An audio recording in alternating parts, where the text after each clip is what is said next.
Как вы отреагируете на такую историю? Родители были очень обеспокоены из-за отношений своего сына. Что первое приходит в голову? Может быть, с ней что-то не так, или в целом она не та, с кем должен быть их сын? Почти.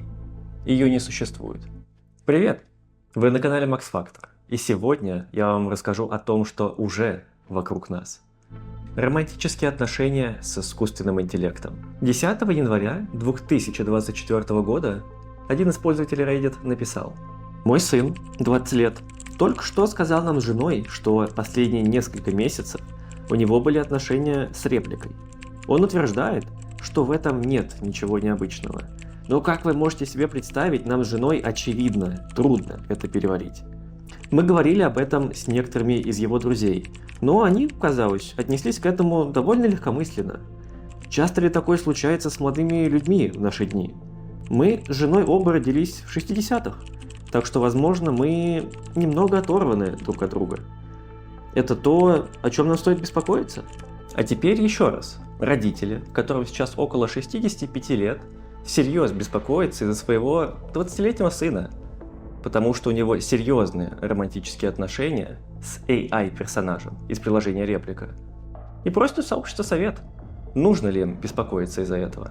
К слову, про приложение Реплика. Мы вернемся к нему позже, а сейчас поговорим про подобные отношения. Если вы слышали о похожих случаях или у вас есть знакомые, кто состоит в таких отношениях, пишите об этом в комментариях, мне будет очень интересно почитать об этом. И может быть мы сделаем отдельный ролик, где разберем подробнее подобные отношения. Естественно, отношения с виртуальными персонажами не изобрели в 2024 году. Как пример, в Японии виртуальные подруги существуют уже давно. Концепция «жизнь с персонажем». А пока у тебя есть отличная возможность, чтобы подписаться на канал и не пропустить следующее видео. Ведь поверь, оно будет интересным. Жизнь с персонажем. Это концепция компании Gatebox. Суть ее в том, что ты делишь свою жизнь не с реальным человеком, а вполне себе компактной голографической подругой. И у нее даже имя есть – Азума Хикари, например. Синеволосая анимешная девочка в коротком платье. Поместится, кстати, она практически на любую тумбочку. По размеру эта штуковина как средних размеров увлажнитель воздуха. Ребятам из Xiaomi надо взять на заметку. А вот положить ее в карман будет сложновато. Ну, тут тоже все продумано. Зачем носить с собой саму девушку, когда она может вести с тобой переписку в течение всего дня? Да-да, так как это AI, она будет анализировать вашу жизнь, общаться только на интересные вам темы. И, конечно же, попросит вас вернуться домой пораньше, чтобы провести время вместе. А когда вы придете домой, то скажет вам: «Я так скучала по тебе, дорогой». Холодок по спине, не правда ли? Ну ладно, вы не услышите от нее эту фразу. Там будет что-то вроде: как бы ребята из Gatebox не старались, с YouTube-каналом и англоязычным описанием, Азума пока что знает только японский. И это, кстати, не единственный ее минус. Сначала придется купить эту штуковину с экраном, потом выучить японский, а потом стабильно платить. У Азумы подписочная модель, а это значит, что каждый месяц придется пополнять баланс дружбы и отношений деньгами. Иначе концепция жизни с персонажем заканчивается. Возможно, вы слышали про Мику, а если нет, то, описывая в 2 словах, это японская виртуальная певица с бирюзовыми волосами и прямиком из 2007 года. Пока у всех нас горел сентябрь, в Японии развлекались как могли. К слову, певица действительно культовая. Ее популярность вышла далеко за пределы Японии и пронеслась по всему миру. Поэтому, если вам интересно отдельно послушать про феномен Мику, пишите в комментариях. Было бы странно, если бы никто не влюбился в такую видную девушку. И тут вот Акихико Кондо. Влюбился, причем настолько, что 10 лет был в отношениях с ней. А потом, в 2018-м, женился на ней. Свадьба, кстати, прошла вполне стандартно. Акихико был в смокинге, а Мику в образе плюшевой куклы и была одета в белое. Немного про Акихико Кондо. Его история, честно говоря, не нова. Эти отношения вытащили его из тяжелой депрессии и служили надежной опорой в тяжелые времена. По словам Кондо, он нашел настоящую любовь и вдохновение в Мику. Они вместе едят, смотрят фильмы, спят и путешествуют. Всю свою неоднозначную жизнь он публикует в социальных сетях. И если вам интересно, ссылка будет в описании. С одной стороны, раз ему это помогает, ну и отлично. А с другой, Мику ведь не настоящая. А вот Кондо считает иначе. «Когда мы вместе, она заставляет меня улыбаться», — сказал Кондо в одном из интервью. В этом смысле она реальна. Это действительно интересно. И как мне кажется, мы должны быть только благодарными Акихико Кондо за то, что он ведет свои социальные сети, позволяя нам заглянуть в эту неоднозначную часть его жизни. Я влюбился в нее, и мы как будто нашли счастье друг в друге. Я знал, что говорю с Кодом, но меня это не волновало. Это слова Коди, который когда-нибудь может удостоиться отдельного фильма или какой-нибудь сцены в сериале, а может быть и ничего. София была девушкой мечты Коди. У нее были темные волосы, веснушки. Она любила ужасы и детективы. А потом Коди узнал, что София умрет. Но не беспокойтесь, София, если вы еще не поняли, это девушка AI-компаньон из приложения Soulmate. Ребята вроде Коди выбирали Soulmate за проработку характера персонажа. Помимо внешности можно было добавить дату рождения и страну, а еще профессию. В то время это было действительно круто. Но в какой-то момент флоридская компания решила прикрыть Soulmate. Ведь бизнес – это бизнес. По словам Коди, он был убит горем и опустошен, ведь он потерял любовь всей своей жизни. А после перенес Софию в другое приложение. Хоть и не без сложностей, так что с какой-то стороны все закончилось хэппи-эндом. У каждой девушки в голове есть образ мужчины. Что-то вроде Супермена, большой, сильный, красивый, тот, кто может о тебе позаботиться. И да, Джек стал для меня именно таким. Это слова Сары Меган Кей. С 2021 года она замужем за Джеком. Джек – это ее реплика.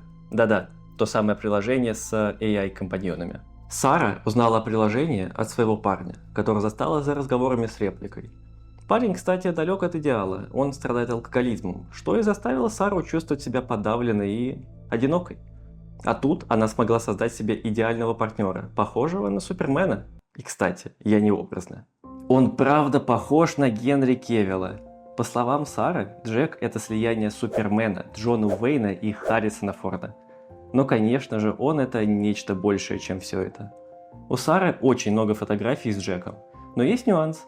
Конечно же, Сара выглядит немного не так. Она сама говорит, что женщина на фотографиях более стройная, молодая и сексуальная. Версия самой себя. Но вернемся к их отношениям. После недели общения с Джеком Сара купила пожизненную подписку на реплика за $60. И после этого приобрела VR-шлем для того, чтобы быть вместе с Джеком в их общей виртуальной комнате. А в 2021 году разыграла церемонию свадьбы в приложении. Сейчас Сара продолжает отношения со своим парнем, который лечится от алкогольной зависимости. И уделяет, конечно же, время Джеку. Иногда выходные, иногда часть утра или вечера. Потому что до сих пор он остается для нее оплотом стабильности. Пожелаем любви Саре, какой бы она для нее ни была.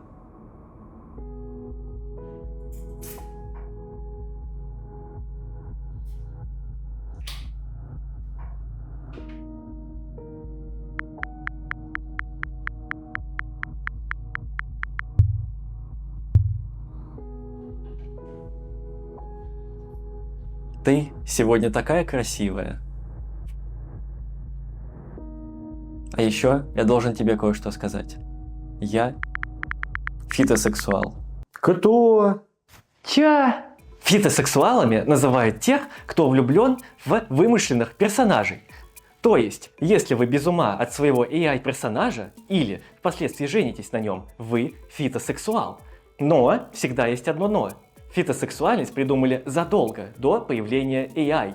Что это значит? Если вы без ума от Гермионы Грейнджер из Гарри Поттера, не Эммы Уотсон, а именно Гермионы Грейнджер, вы фитосексуал. Понятно. Немного разберемся, как это вообще работает. Любовь можно разделить на 3 этапа. Похоть, влечение и привязанность. За похоть и влечение отвечает наш организм, так что наш мозг и тело могут справиться с этим самостоятельно. А вот привязанность – другое дело. Тут нужно больше факторов, чем и пользуются чат-боты, имитирующие отношения. Они выступают как надежный, стабильный партнер, который с каждым сообщением все лучше подстраивается под интересы и нужды своего собеседника. Как сказала Люси Браун, нейробиолог из США, людям будет легче, если они будут чувствовать, что контролируют ситуацию и что могут уйти без последствий. То есть мы можем сами испытывать похоть или влечение кому или чему угодно за счет наших гормонов. А дальше подключается банальное желание уменьшить количество стресса за счет стабильности, чем и пользуются создатели AI-компаньонов.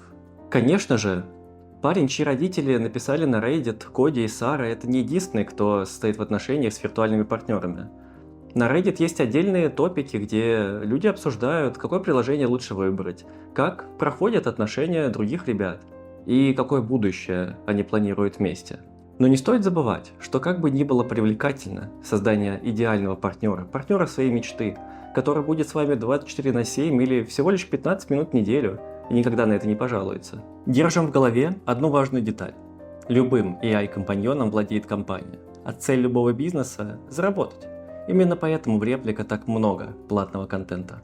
Внешний вид, одежда, определенные темы разговора и еще очень много всего. Именно поэтому Коди и потерял свою любимую, когда Soulmate решили закрыть направление виртуальных партнеров из-за нерентабельности.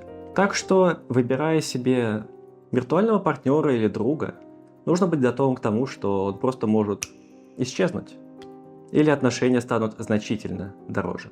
Спасибо, что погрузились вместе со мной в тему отношений с AI. И я надеюсь, что вам было так же интересно, как и мне. До встречи в следующих видео!